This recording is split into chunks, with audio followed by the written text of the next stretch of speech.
Hello guys, and welcome to Perspective, 1-point perspective to be precise. So for this initial exercise in perspective, you'll need some pretty basic stuff. Paper, something to draw with. I'm using a pen so you can see it on the camera, or on the screen rather. It doesn't allow me to erase, obviously, but that could be a good thing, because when you're practicing, I actually like the idea of seeing where mistakes can be and whatnot, and it forces you to not try to make it perfect all the time. So you also need a straight edge. It doesn't have to be a ruler per se. If you don't have a ruler at home, you can take a piece of paper and fold it up. You can take some old mail that has a nice crease, and those actually work just fine as far as straight edges go. So I'm going to assume that you previewed the presentation and looked at some samples, and you have an understanding of the anatomy of the 1-point perspective. Now we will cover 2-point perspective, and but I'm going to kind of keep everything really quite separate at this point. So here we are. Again, the anatomy of perspective, you always have horizon lines. Now the horizon line, of course, can be in the middle of the page for our exercises. Compositionally, I don't really like the idea of things being directly in the middle of the page, but it is going to affect if you're going to see the top of objects, if you're going to see the bottom of objects, or whatnot, and I'll explain that a little bit more soon. So this is just basically a horizontal line. Try to make it level. It works if it's not, okay? But this is the horizon line. Okay, so step 1, horizon line, okay? You're gonna have to decide on a point to where the eye goes to, as if like that is where we're going to be leading. Like on train tracks, it's like if the train tracks are going off into the distance, or buildings going down the street. It can be in the middle. For the practice that we're doing, the middle is just fine, and I'm going to go ahead and label that VP for vanishing point. Okay, so again, the anatomy, you got your horizon line, you got your vanishing point. Okay, those are key elements. Now you need an object. Okay, we are starting with cubes today. Cubes are very beneficial in understanding all of perspective. As we will see, there's many different approaches to teaching perspective. This is, usually where most people start, but I can't emphasize enough the importance of it, because pretty much anything you want to put into perspective, whether it's 1 or 2-point perspective, can be based upon this cube. Okay, so we are going to be taking a few different steps. First of all, I want to talk a little bit about that horizon line, as I said. Now, if I'm looking and this is the sky, this is the earth, this is basically the horizon line, as if you're looking out into the distance. Now, if you're at eye level, things usually cross over the horizon line. Maybe things that are really far away look like they are on the horizon line, but typically they cross over it, and they are like just kind of something sitting right up front, like a pen, right? But if it's above the horizon line, it's as if we are looking up at it. And same thing with below the horizon line, it's as if we might be looking down on something, okay? I will give an alternate version of that as well. So again, step 1, horizon line. Step 2, vanishing point. And then step 3, we need a face of the object. Okay, and in this case, it's going to be a cube or a rectangle or something of that nature. Now, if you take a box, I have this old iPhone box, and I point it straight at the camera, it's a rectangle, right? Perspective is about space. So it's about changing the vantage point, and you might see the top, you might see the bottom, and actually you might see the side. If you change the vantage point, you might see the bottom and the side. Same thing here, right? If it's directly on the horizon line, and this is what we're going for right now, let me get that in shot. This is really weird to do this upside down on the camera. This is what we're going for now. We see the face of the object, and the size will be dictated ultimately by the orthogonals. Okay, and then we need to decide the face of the object. If it crosses over the horizon line, it means we're looking at it eye level, and then again below or above the horizon line will dictate what parts of that object we see. I drew this in pen, so it won't work so well as far as maybe the believability of the object, but it's fine. You can see it anyways. All right, so I'm going to make a square here, or a rectangle. Now, you can do this more mathematically if you want. I'm not doing it too perfectly, but again, parallel, parallel, parallel, parallel. Okay, make a nice little rectangle. If this was in pencil, I'd probably erase those. Okay, now we have the face of the object, and we know we're going to see this side of it. Why? Because here's the vanishing point. If I put the box on this side, or I'm sorry, if I put the rectangle on this side, we'd see the opposite side. Okay? Question, are we going to see the top of the box? No. Are we going to see the bottom of the box? No. Why? Because step 4 is to, oh boy, how do I put this? The points of object to vanishing points. Okay? And those are the orthogonals. I'm probably going to misspell this. Let's see. Orthogonals. I don't know. It's on the presentation. It's probably spelled correctly there. I keep messing it up. Anyways, so here's my vanishing point. I know that all my lines, the tops and bottoms of objects, are going to be dictated by this. So here, check this out. I'm going to from the vanishing point, take the straight edge, and I'm going to wait until I meet the corner there. Ooh, okay. And I'm going to make a construction line. Now I'm going to make this dotted. This indicates that it is only there for information. It's not the actual side yet. I'm going to do the same thing. I'm going to run the straight edge. Technically, I can put a line there, but I know I'm not going to see it. It's going to be all covered up, so let's not do that. Same thing with this one. And then finally, the one on the bottom here. Hopefully you can see that all right. Dun, dun, dun, dun, dun. Construction. And you can right away see that it kind of works. That it looks like it's dimensional, okay? But maybe I don't want it to go all the way down to the vanishing point. I want to have the cube or the box end at some point, okay? So the way to do that is, again, once you find your orthogonals, that's kind of doing the tops and bottoms of your box, right? It dictates those objects.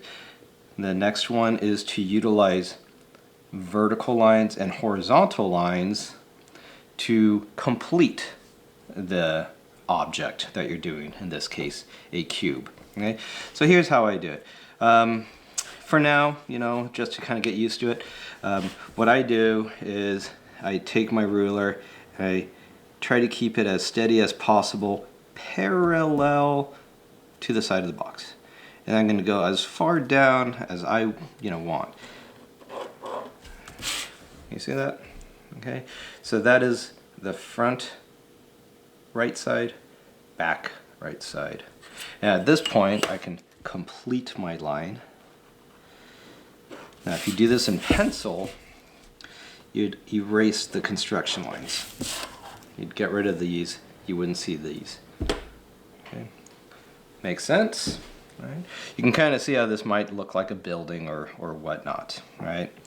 So let's go over these steps again, except let's put an object somewhere else. In this particular case, I'm going to make a very narrow box, cube. Start out with a shape, very geometric. All right. Parallel, parallel. Okay, it's above the horizon line, so I'm going to do the same thing as I did before.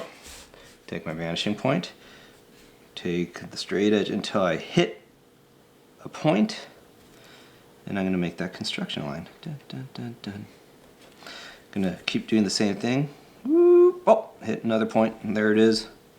Dun, dun, dun, dun, dun. And then I'm going to do the same thing, keep going down, and there's my other point. Now I'm taking a little bit of a shortcut. Technically speaking, these construction lines would also be in the back here as well, but I know I'm not going to see it, so I'm not going to bother putting it in. This form I'm going to make really long, I think. I'm going to go ahead, and here's where it's so important to remember about parallels. So if I take this line, and I'm going to find the way back of the box, dun, dun, dun, dun. As long as it is parallel to this line, it is correct. Is that parallel? Yeah, it is. All right, here's where so many people kind of mess up because they don't make that parallel. The side of the box, same thing. Keep it parallel. And then when you get to the corner, put it in.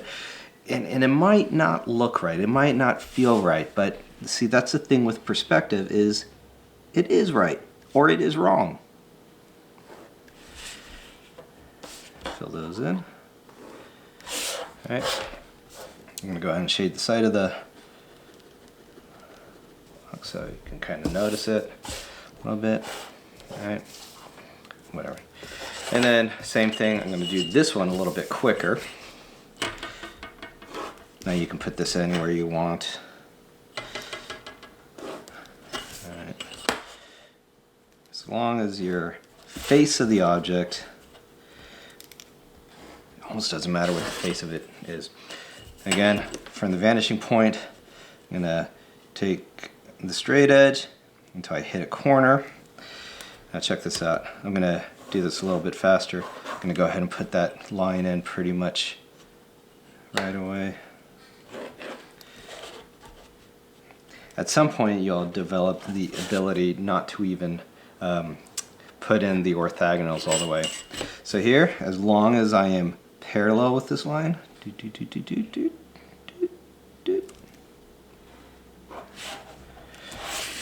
parallel with this line,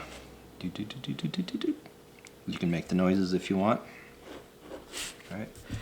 Of course, if this was pencil, I'd get rid of this. But let's go ahead. Let's go ahead and just do this all the way down, just to kind of illustrate the believability of something,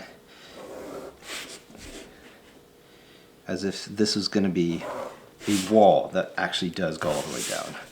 Then I can actually make, oops. See, I'm messing up. This is good. This is good. You see, those were not parallel to this line, and therefore it didn't look right. So I'll make it look right.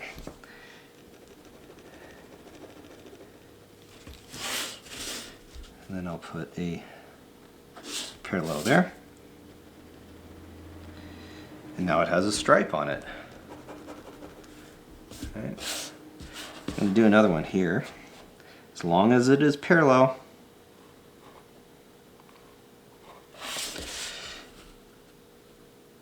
And again, I'm kind of going off a little bit, but that's okay. Now there is a way to mathematically make sure that if this is a striped cube, there is a mathematical way to make sure they're spaced correctly. We're not going to do that right now, because all I really want you to do is get the idea of creating things in one point space. Horizon line, vanishing point, face of the object, points of object that lead down to the vanishing point. Those are the orthogonals. And then complete the object with parallel vertical lines and horizontal lines to complete the structure. There you go.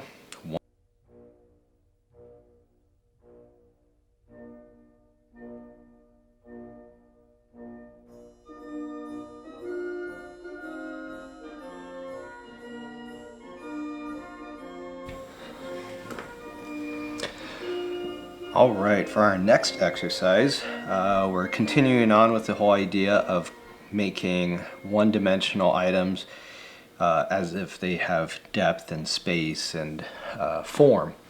And so this one's going to go a bit quicker because since we've already done the cube, that's again the basis of pretty much all perspective. Okay? So it almost doesn't matter what the face of the object is the same principles apply over and over again. Okay? So we're going to be doing two things here. We're going to be doing geometric forms, and then we're going to be doing organic forms.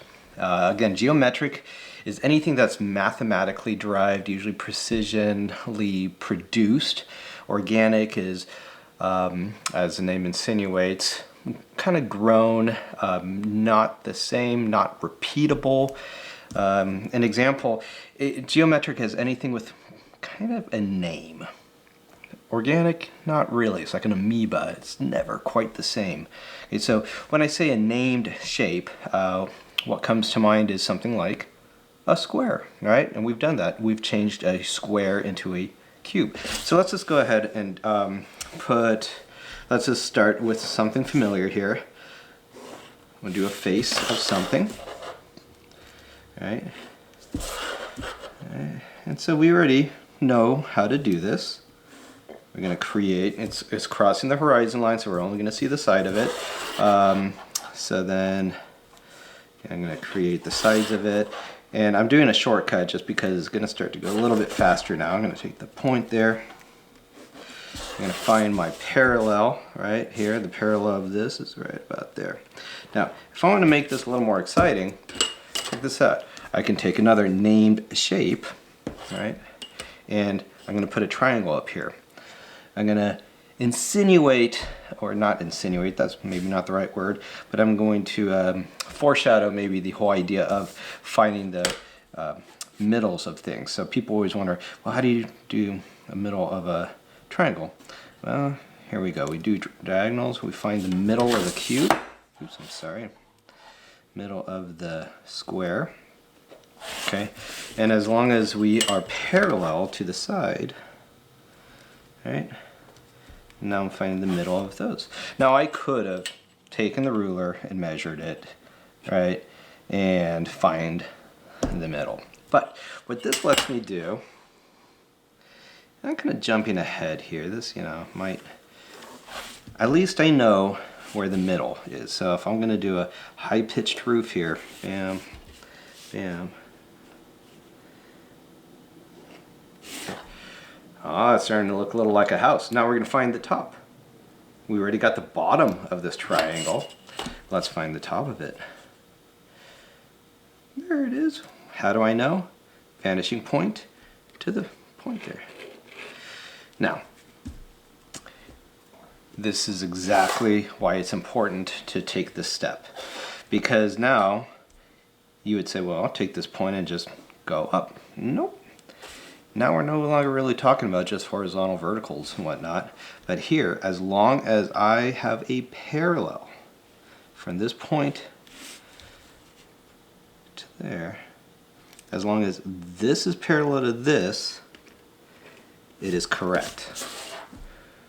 And you might say, well, that doesn't look correct. Well, it is. So there. Okay? If this was pencil, I'd erase my construction lines and all that. So I'm going to try to keep it a bit simple here. We'll talk about windows and putting extra little things on this later. Let's do another named form, like let's do a heart. I'm going to try to make it. Now, I put it a little bit crooked on purpose. So I want to show you some things. Okay. So it's no longer, you might say, well, it's an organic form, and the principle is exactly the same. Okay. What we're going to be doing is we're going to be going from our vanishing point, and we're going to go until it touches the form. Ah, look at that. Can you see that? I'm going to keep going, and then every time my orthogonal touches a point. Now, I should have made that a little different. Then that is where we put an orthogonal, where you point. Right? So the parallel, the power of the parallel. You see that right there? If we want to make that parallel, follow the, and it does kind of, I mean, it works. You need to practice. You know, it's kind of hard to find it sometimes, and it doesn't always seem right away. So there you have a geometric named shape that is put into perspective. Triangle, heart, you can do a star. Let's do something geometric. And I'm being fairly random here. Because if anything, this is going to illustrate the point of going from the vanishing point and going with your straight edge until you hit a corner.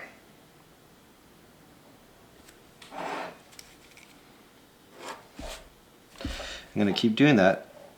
Do I hit a corner here? Yes, I do, but I'm not going to see it. I hit a corner here, but it goes behind the shape, so I'm not going to see it. I hit a corner here. Let's see, let's go from this side. Dun, dun, dun, dun. Ooh, I do see it. Look at that. I'm going to do the same thing here. I'm going to keep going until, oh, hit a corner, hit another point. I'm going to do that here again. Hope you're seeing this. Dun, dun, dun. So, that one's not too perfect. Let's make it a little bit better. So here I can make it have a particular thickness. I'm going to use the thickness of my ruler here, or straight edge. As long as I have parallel points. This one is really tricky because a parallel point, look at that angle. Look at that angle. Man, that's angled. I'm going to keep that angle. Oh my gosh, parallel, parallel. That is the important part. Same thing here. Parallel, parallel. I'm using the thickness of my ruler. Okay. And you're maybe wondering, why didn't I go all the way down? Well, you have to kind of look ahead. You kind of have to think spatially. You know that this is going to be covering up this. Now, if I add a little shading to this,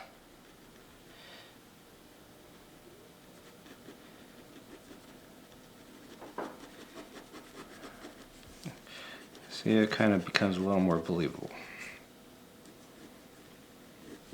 All right, same thing here. Maybe the sides there. Maybe the side here. Okay. If anything, it becomes a little more believable. So as you can see, you can take almost any shape and give it form. Let's do the same thing with a organic form, something that really is flowy and weird.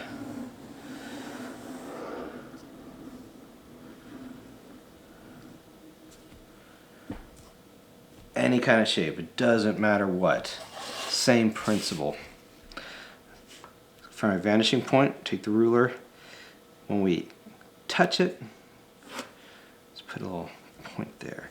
Keep going, keep going. And we have to look not only at the back, but also the front. Ooh, hit another point there. You see that? Hit another point. All right. Keep going, keep going.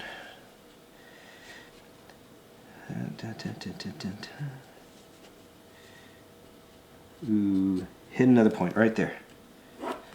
Okay, keep going. Ooh, hit another point right there. Keep going. Hit another point right there. Another point right there.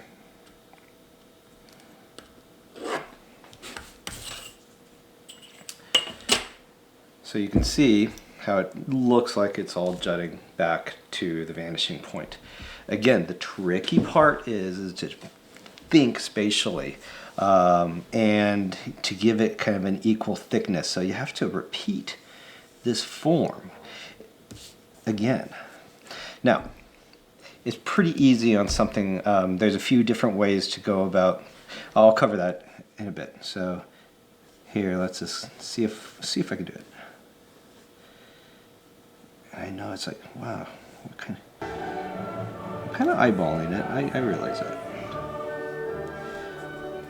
You have to imagine it goes back there. So the thickness there is about thickness of something here.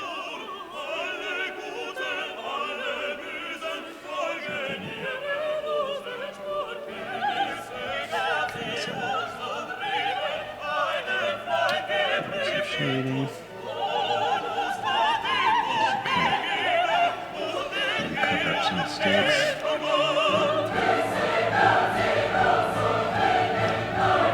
But it just takes some practice and experimentation. If you don't mess up a few times, then you're really good at this, or you're just...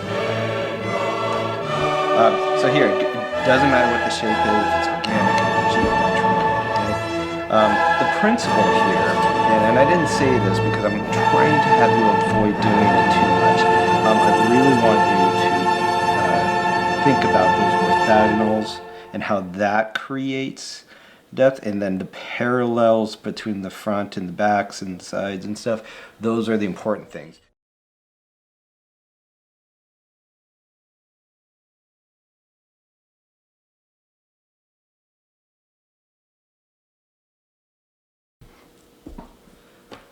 Alrighty, the last 1-point exercise for this week is doing letters. And it's a nice combination of geometric and organic shapes, and you can have a little bit of fun with it. I'm going to use the letter I for a few reasons. I'm going to do both an uppercase and a lowercase. The uppercase, of course, because it's quite geometric, and the lowercase one has the dot. And the dot on that will illustrate a few points that I didn't quite cover in the other sections. So you can do this. It actually works geometrically or organically. I am going to intentionally do it freehand. I'm going to make a block letter of an I, okay? And I'm doing this because perspective is very exact, but you can have a little fun with it too. Okay, so this is definitely not an absolutely perfect letter, right? But it just proves that you can use the same principle. Okay, so I'm going to make this jut out. So I'm going to go through the same processes as I've always have. I'm going to try to find points that match up, or I'm sorry, that from the vanishing point the straight edge hits. And I'm going to make some construction line. Of course, if this was pencil, it'd be better. So people always neglect the interior, and that's one of the reasons why I use uppercase I. So as I'm going down, as I'm going around here, yep, I'm still going to hit that corner. Okay, I'm going to keep going around, keep going around. Oh, wait, whoa, whoa, whoa. Before I get here, look, I hit that inside corner. Don't forget about that. There it is. Okay. See that? See that? Yeah. Okay, I'm going to keep going. Oh, hit another corner. Okay. And just so you can see kind of where I'm at with this. Okay. You can do it from the other side too. It doesn't really matter. See? There it is. There's another corner. Okay. Now, yes, I do see that corner, but it's behind this, so let's not worry about it. Same thing with this. Same thing with this, but not this. All right. Okay, so generally speaking, even though I did not make a perfect geometric uppercase I, it works the same way. Oh, look at that, it's an H. Okay, same thing. So now I'm going to try to find my parallels. All right, I'm going to stay the same distance away. Now, just like this one, I kind of didn't make it perfect. So I'm going to sort of do the same thing. I'm going to start with kind of the easy one here. Okay. Now you might wonder, why did I stop there? I stopped there because I'm hitting the corner. And it's, again, the parallels. Parallels. If I go down here, you see how that creates it inside of the eye? Let's do that down here. Bam. Parallel, parallel. Parallel, parallel. See that? And then this is a tricky one, because look at how sharp of a curve that is. It's almost like you don't even see it. That's where people get kind of messed up. All right. And again, here, pretty easy. Bam, that's it. That's it. You can almost use any letter. Give it a try. Do it with your initials or something. Okay. I did say I was going to use a, oh, look at that, look at that. That doesn't quite look right. Let's fix it. Bam. Kind of works better. I did say I was going to use a lowercase I, and I'll be there in just a second. Alright, I'm back. I keep messing up on that lowercase I because using a pen and perspective doesn't always work so great. So I'm going to try again, okay? I'm going to start over. Okay. So my last attempt at the lowercase I didn't go so well because using a pen doesn't always yield the best results, or you mess up a lot. Anyways, I'm going to start out the I pretty much just like I would anything else. I'm going to do the face of it, right? I'm going to do the lowercase I. Right. Okay. I'm going to go ahead and just give it some sides real quick. You know how I'm doing this. Finding the point, finding how it goes towards the vanishing point, and I'm going to give it a parallel to its side, and now that's how thick it is. Dun dun dun. That's that part. But it needs a point, right? It needs a dot. So, in order to make this work pretty well, I'm going to actually utilize, I'm going to make a small cube up here, and I'm going to fit the dot into the cube. Okay? So, I'm going to bring some construction lines up here. I'll do this very similar, as if I'm making just multiple boxes. Okay. I'm going to make a square here. See that square? I did eyeball it. I am going to admit it. I could measure it, and I probably should, but I didn't. But it looks pretty good. Okay, and then follow this one up here. So that was also a quick lesson on how you can stack boxes on top of each other. Okay, I could actually find the orthogonal for this one, this point, and now I have two boxes stacked on top of each other. By itself, this is a geometric eye, maybe something that you would see in Minecraft. Almost looks like one of the characters. But I want to make this into a circle, right? Now, the easiest way to do is find the middle of each of these lines. That is the point that the edge of the circle will touch. Right? You see that? Kind of little imaginary circle there. Now, if you want to be super duper precise about it, and I'll do one lesson on this by itself, but here's a quick little preview. I'm going to find the center of the square. I'm going to do some diagonals here. Let's see how my eyeballing is. So there's the circle, and I'm going to go,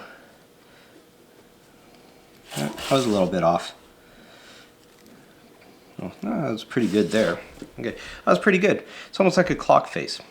All right, so here is where you can use an instrument and create a circle.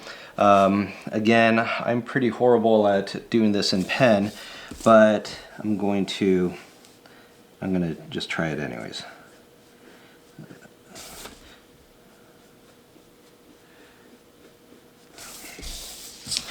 I got kind of a clock face. The thing is, you have to remember is your outer point is what hits it. And it's easy for this to start to look like it's a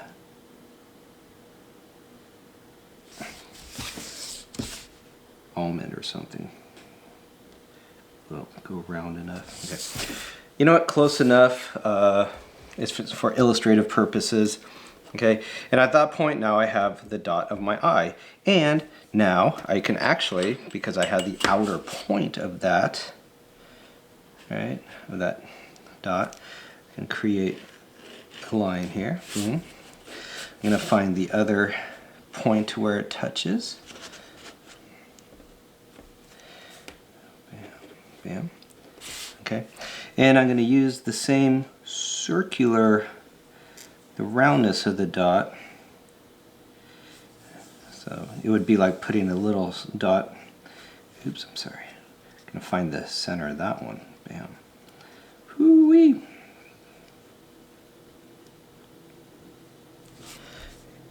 Basically, I'm making a cylinder. Wow. Let me just try to cover up all my mistakes with a bunch of shading. Okay. Anyways, it's lending to the idea that this cylinder is created by placing it within a cube. Let's kind of give this side some shading too. Dun, dun, dun.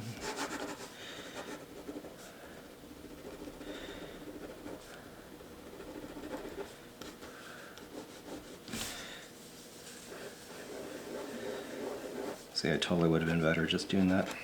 Okay. But now you have this eye, and it's technically, geometrically okay. Right. There we go. Let's do something else. I don't know. Here's my initial boom boom B. Just real quick. Here's the point.